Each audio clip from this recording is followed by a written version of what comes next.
अल्लाह की राह में चलने वाले भी, इबादत गुजार लोग भी, या अल्लाह के सो कॉल्ड आशिक भी, मैं कहता हूँ मजाजी आशिक भी, काके काकियों वाले आशिक भी, इश्क मजाजी वाले भी, इश्क में दावा हराम है। शरीयत के और इश्क के कवानीन एंटायर ऑपोजिट हैं, ये 180 डिग्रीज पे हैं। ठीक है, शरीयत में खुदकुशी जायज़ है या हराम है? हराम है। इश्क जब शुरू ही होता है, जब तक आप मरेंगे नहीं आप उस लाइन में चल ही नहीं सकते, आपको मरने से पहले मरना पड़ेगा। ठीक है, शरीयत में आप नहीं मर सकते।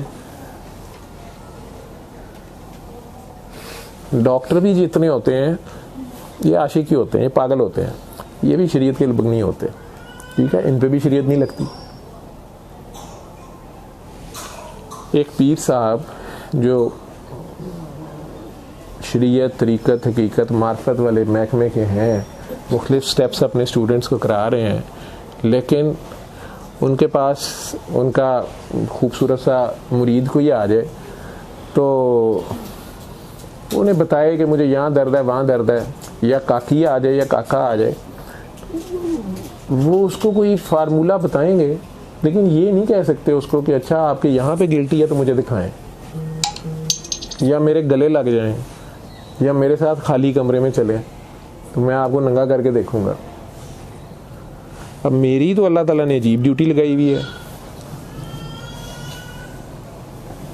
मैं जवान बच्ची को बाप लाता है, जवान बहन को भाई लाता है, जवान बीवी को खामद लाता है, बूढ़ी माँ को बेटा लाता है जवान। अच्छा, उन्हें पता होता है, ये जब से मैं ये सूरह रहमान का बताना शुरू की, उससे पहले जब मैं पहले एक दौर मेरे पे गुजरा है, अल्लाह ने एक ऐसा दौर मेरे पे रहा है कि लोग, मैंने कहा ना कि जवान लड़की भी आती थी या बूढ़ी औरत भी आती थी, बेटा माँ को ला रहा है या खामन बीवी को ला रहा है या भाई बहन को ला रहा है, और उन्हें पता है कि मैं खाली कमरे में जो इन्हें लेके जा रहा हूँ मैं इन्हें नंगा करूँगा, ये बूढ़ी अम्मा जी की पिट्ठी में उंगली डाल दूँगा, या ये जवान लड़की की ब्रेस्ट छेड़ूंगा, या इनके प्राइवेट पार्ट्स में सारा हाथ लगाऊंगा, और 3-4 घंटे अंदर पता नहीं क्या करूंगा।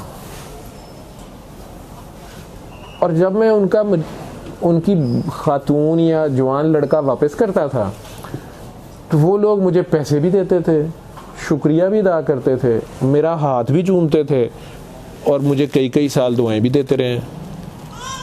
अब अगर मैं दुआ में कभी कभार है कोई मेरा हाथ पकड़ ले, मेरे पास भी कोई आ जाए तो लोग मुझे मारेंगे।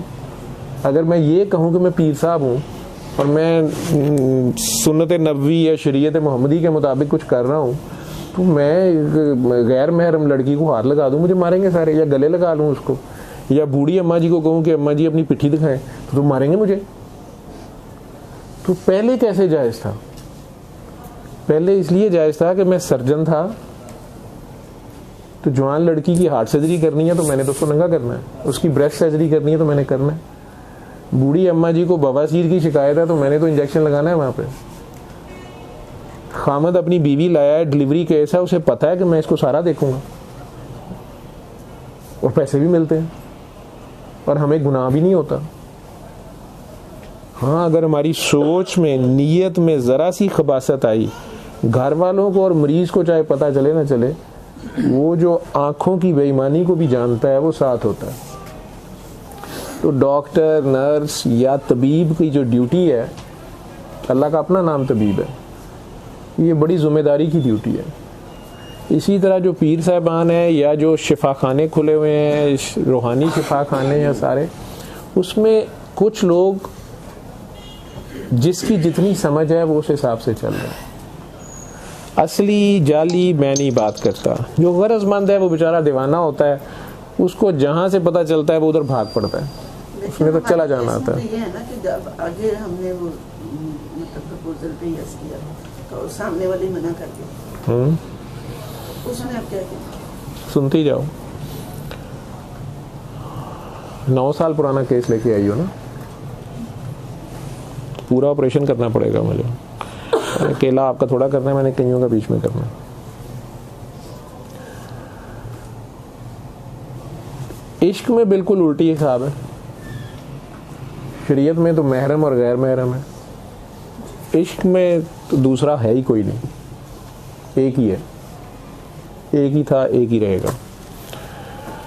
बहरहाल जब तक दुई रहती है